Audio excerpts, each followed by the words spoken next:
All right, all you shiny things.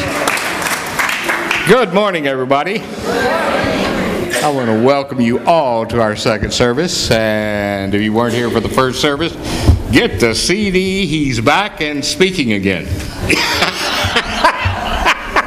And it's wonderful.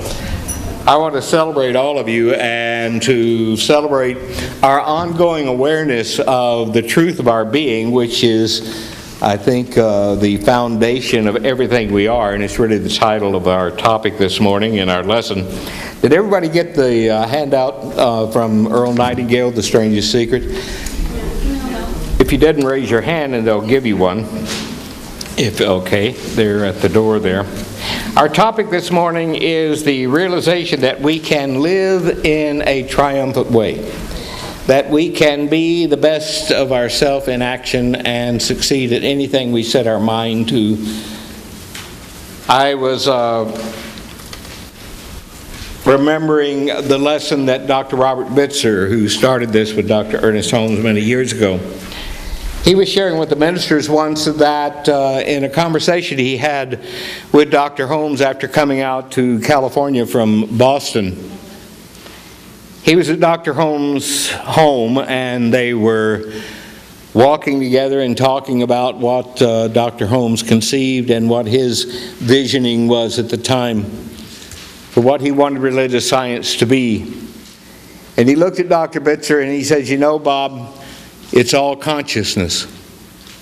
It's all consciousness." The Science of Mind textbook is the foundation of everything that we teach, and the interesting thing about the Science of Mind textbook is that it's written on two levels. It's written on a relative level and an absolute level.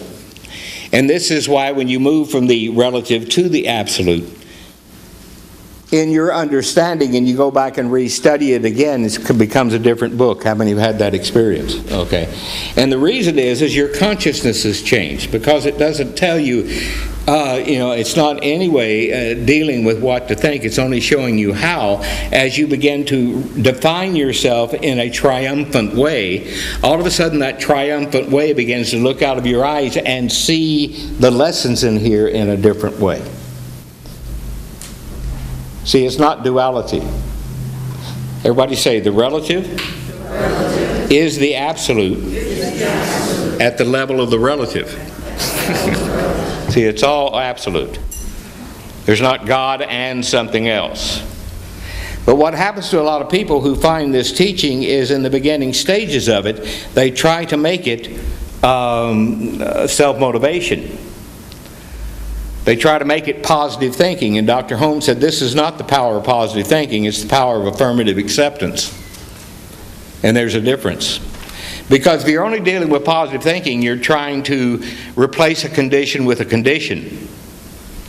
Instead of understanding the truth of yourself, which is, if it's in your life, it's in your life because it was in your thinking. And if you don't want it in your life anymore, change your thinking and it will go away. And something else will replace it, and you're in charge of what you're replacing it with. And if you keep seeing the same thing in your life all the time, it's because you're thinking the same way no matter how much stuff you're putting on the outside of it. See?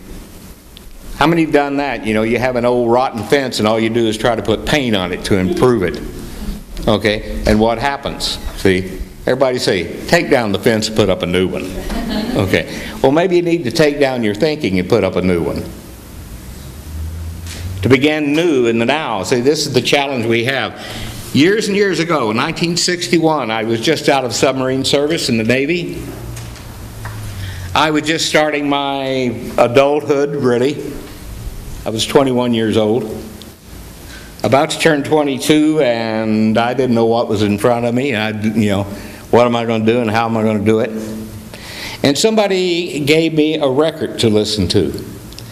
And that record was The Strangest Secret by Earl Nightingale.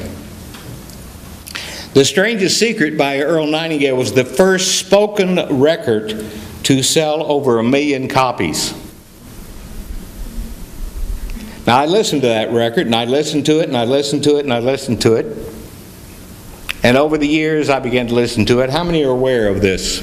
The strangest secret. I handed this out this morning because I wanted to use this as a foundation.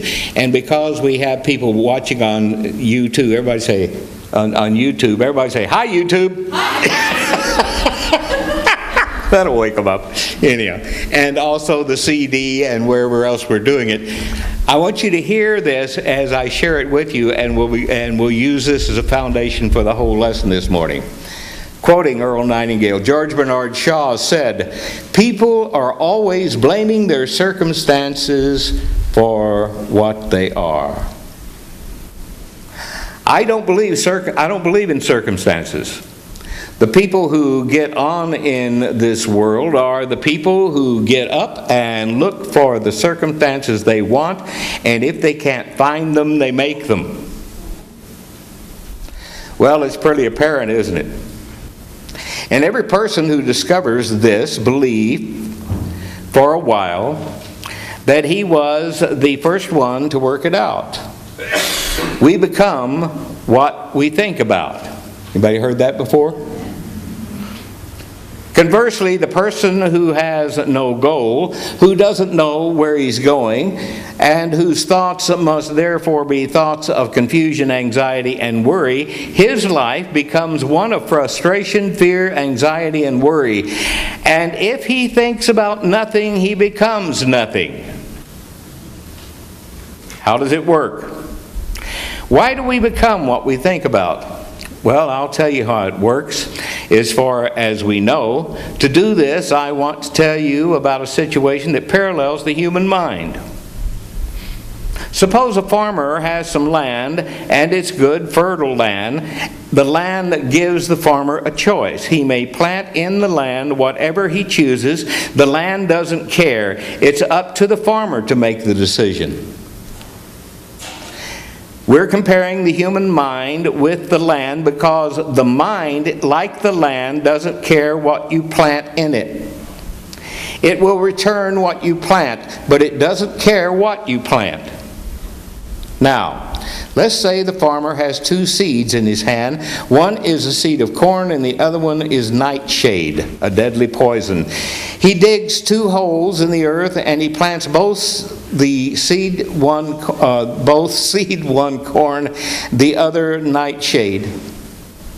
He covers the hole, waters, and takes care of the land, and what will happen? Invariably, the land will return what was planted. It is written in the Bible, "As ye sow, so shall you reap." Remember, the land doesn't care. It will return poison in just as wonderful abundance as it will corn.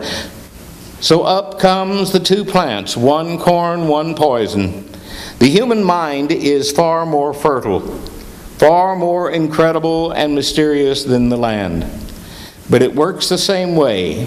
It doesn't care what we plant, success or failure. A concrete, worthwhile goal, or confusion, misunderstanding, fear, anxiety, and so on. But what we plant must return to us. How many have heard this lesson before? I'll give you some interesting experiences. Where did Earl Nightingale get this? Earl Nightingale was a student of Ernest Holmes.